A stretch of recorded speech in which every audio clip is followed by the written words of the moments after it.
नमस्कार sir. Sir मेरा question है मेरे सामाजिक जीवन से। सर सर हमारे समाज में जैसे मैं ट्राइबल कम्युनिटी से आता हूँ, तो उसमें एक धारणा, एक मिथ है जो है प्रचलित है सर, कि ये कि जो हमारे धार्मिक ग्रंथों में जो हिंसा है, जैसे भगवान राम और रावण की लड़ाई और महिषासुर की लड़ाई, तो उसमें ये माना जाता है कि ये जो लड़ाई है वो आर्य और अनार्य जाति के बीच की लड़ाई है। तो जिसके कारण हम जब कभी वेदांत की बात करते हैं, तो वो बोलते हैं कि ये सब सब ये बनी बनाई काल्पनिक कथाएं हैं, जो कि एक जाति और दूसरी जाति की लड़ाई की कहानी है, उसको प्रचारित किया जा रहा है। तो सर ये मेरा संशय है, कृपया इसका समाधान करें। नहीं, आर्य अनार्य की लड़ाई बतानी होती तो बता देते ना कि आर्य की और अनार्य की लड़ाई है। वो बताने में क्या समस्या थी, बता ही देते। लिखने में उन्हें कोई कष्ट हो जाता कि अनार्यों को मारा जा रहा है? वो ये थोड़ी कह रहे अनार्यों को मारा जा रहा है। वो तो बता रहे हैं कि उनको मारा जा रहा है जिन्होंने साफ साफ अधर्म करा था। और क्या अधर्म करा था वो भी आपको लिखा हुआ मिल जाता है साफ। या उनका अधर्म ये बताया गया कि वो अनार्य थे? नहीं सर, वो लोग जोड़ते हैं SC ST और OBC को, बोलते हैं कि ये हम सोच तो कुछ भी सकते हैं, पर रावण को अगर मारा गया तो रावण को क्या ये कह के मारा गया कि तू अनार्य है इसलिए अब तेरा वध होगा? और रावण अनार्य था क्या? हमें तो ये पता है कि ब्राह्मण था। तो इसमें ये बात कहाँ से आ गई कि आर्यों ने जो यहाँ पर बसने वाला मौलिक जन समुदाय था, आर्य वर्ण व्यवस्था से परे, उसका शोषण किया? कंस क्या था? कंस किसी आदिवासी पृष्ठभूमि से आता था? या कंस भी उसी पृष्ठभूमि का था जिस पृष्ठभूमि के कृष्ण थे? बोलिए। हाँ सर, सेम पृष्ठभूमि। सेम। दुर्योधन क्या था? आदिवासी था या अर्जुन का ही भाई था? अर्जुन का ही भाई था, सेम। और वर्ण व्यवस्था की आप बात करो तो साधारण रूप से, पारंपरिक रूप से वर्णों में जिसको उच्चतम माना गया है, रावण तो वहां से था। और अगर रावण वहां से था तो ये रावण के जितने भाई बंधु थे ये सब भी क्या रहे होंगे? रावण यदि ब्राह्मण है तो मेघनाद क्या हुआ? वही ब्राह्मण। तो कुंभकर्ण क्या हुआ? ब्राह्मण। तो शास्त्र अगर यही दिखाना चाहते कि ये जितने तथाकथित नीचे के लोग हैं इनको मारना है ऊंचे लोगों द्वारा, तो ब्राह्मणों की इतनी क्यों दुर्गति कराई जाती रामायण में? पूरी रामायण में लंका में पिटाई लगातार किसकी हो रही है? हाँ, ब्राह्मणों की तो हो रही है पिटाई। तो इसमें यह बात कहां से आ गई कि ये सब तो कहानियां अनार्यों को अपमानित करने के लिए और छोटा बताने के लिए लिखी गई हैं? कौन सा अनार्य? कौन सा अनार्य? और अगर अनार्य हैं तो वो शिव भक्त कहां से हो गए? ये कैसी बातें हैं? कुछ नहीं है, बात बस इतनी सी है। शास्त्रों के पास न जाने के लिए कोई बहाना चाहिए, क्योंकि शास्त्र अहंकार को तोड़ते हैं। शास्त्र अहंकार को तोड़ते हैं, और कोई बात नहीं है। और नहीं कोई बात है। तो उसके लिए हम कहीं ना कहीं से कोई ना कोई बात निकाल लेंगे। वर्णों में राम ने सैकड़ों ऐसे पापियों का वध किया हो जो ऊंचे वर्ण के थे, तो हम उसकी कोई चर्चा नहीं करेंगे। हम ये नहीं कहेंगे कि रामायण कितना क्रांतिकारी दस्तावेज है जिसमें सारे दुष्ट ब्राह्मण हैं, और वहां ये नहीं देखा जा रहा कि ये ब्राह्मण है तो इनके साथ कोई रियायत होगी। ब्राह्मण होगा या कुछ होगा, तू मरेगा। अधर्मी है तो तू मरेगा। पर इस दृष्टि से रामायण को कभी नहीं देखा जाता। महाभारत को भी ऐसे नहीं देखते कि मेरे घर का हो, चाहे राजवंशी हो तू, लेकिन मरेगा अगर अधर्म कर रहा है, ऐसे भी नहीं देखते। उसमें ये जोड़ देते हैं कि नहीं, ये तो देखिए अनार्यों का दमन किया गया है, अनार्यों का दमन किया गया है। अरे बाली को मारा तो राजा कौन बना? राम खुद बने थे।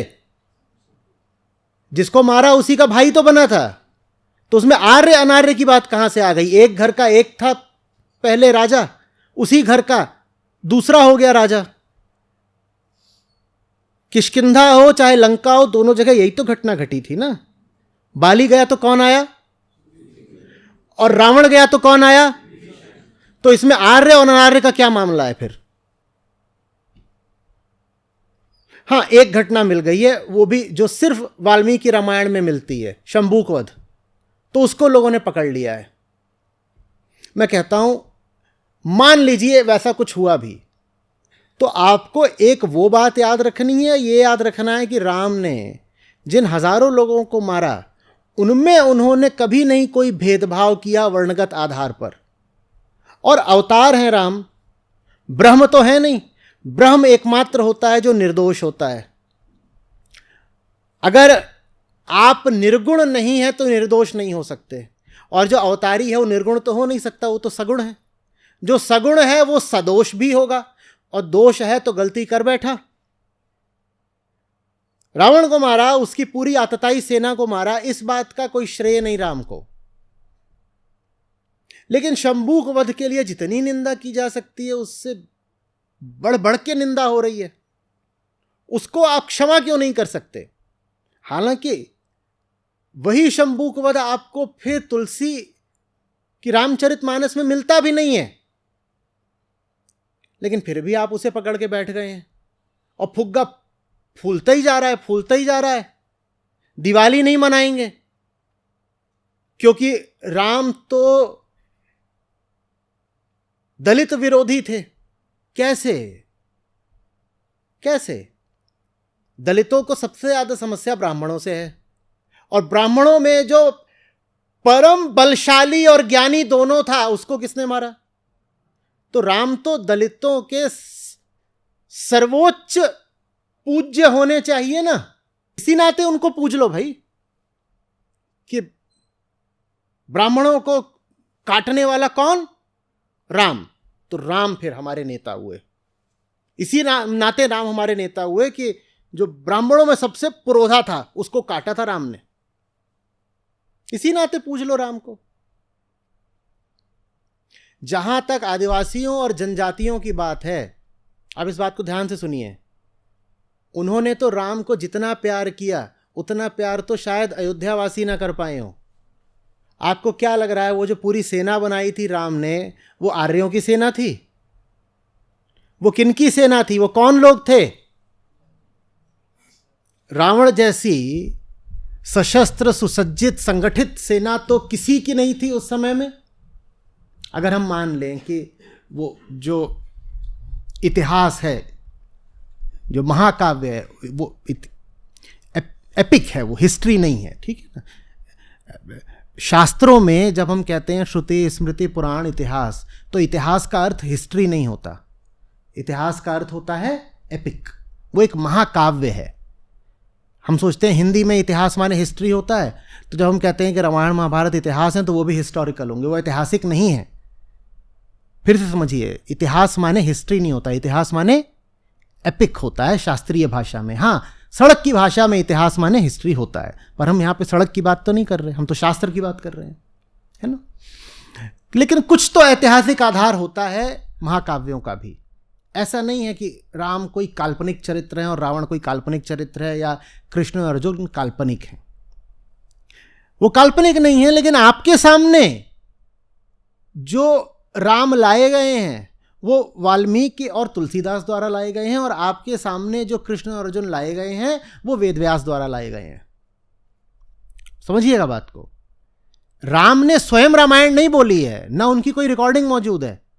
आपको जो पता चल रहा है वो राम का चरित्र तो होगा ही, साथ ही साथ वो वाल्मीकि का और तुलसीदास का वृतांत है। और इसीलिए वाल्मीकि की बात में और तुलसीदास की बात में भी आपको भेद मिलता है। और आपको पता है दर्जनों अलग अलग रामायण हैं, और भारत भर में ही नहीं है, पहले बात तो भारत में ही बहुत अलग अलग हैं, उत्तर भारत में बहुत सारी अलग अलग, फिर दक्षिण भारत में अलग हैं, फिर दक्षिण पूर्व एशिया में अलग अलग रामायण, इनमें सब में इतना अलग अलग कैसे वर्णन आ जाता है राम सीता रावण इनका? राम सीता रावण तो एक थे। आप तक जो पहुंच रही है वो बात राम सीता रावण की बाद में है, लेखक की और कवि की पहले है। वो लेखक बता रहा है अपने हिसाब से, इसीलिए किसी लेखक ने किसी हिसाब से बताया, किसी लेखक ने किसी हिसाब से बताया। ये आपको समझ में आ रही बात? और जो बात आपको बताई गई है वो बात आपको कुछ सिखाने के लिए बताई गई है, वो बात सिखाने के लिए बताई गई है।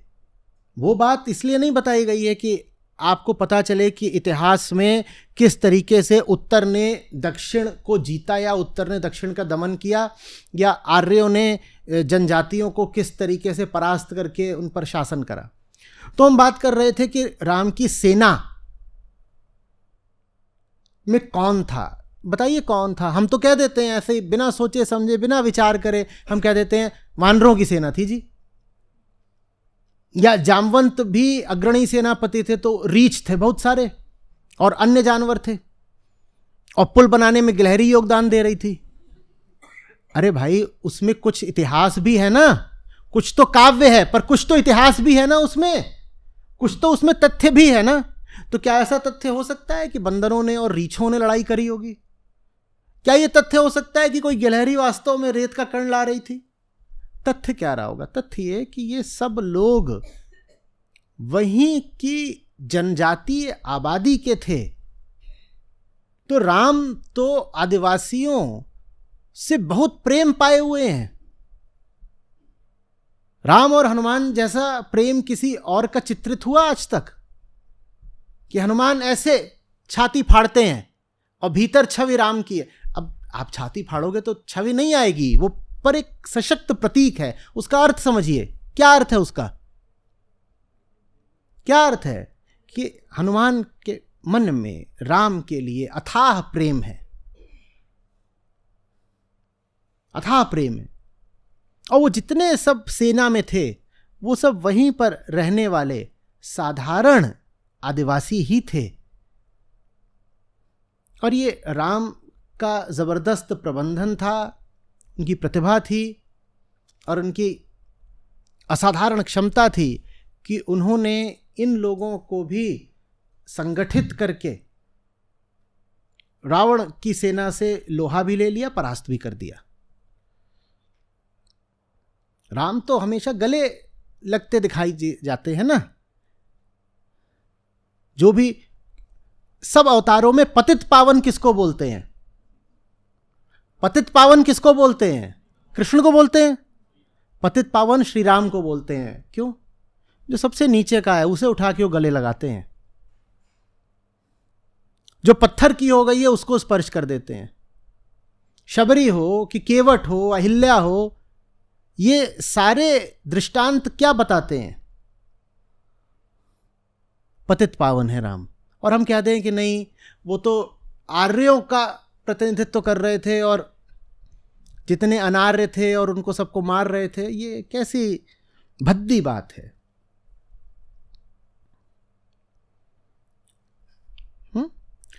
और फिर उसको दोहराऊंगा, ये महाकाव्य, ये इतिहास लिखे गए हैं कि आप इनसे कुछ सीखें। जो सीखने वाली बात है उस पर ध्यान दीजिए। सार सार को गही रहे, थोथा दे उड़ाए, बाकी बातों पे क्यों ध्यान देना? सादगी, समर्पण, सरलता, त्याग, ये सीखिए ना श्री राम से।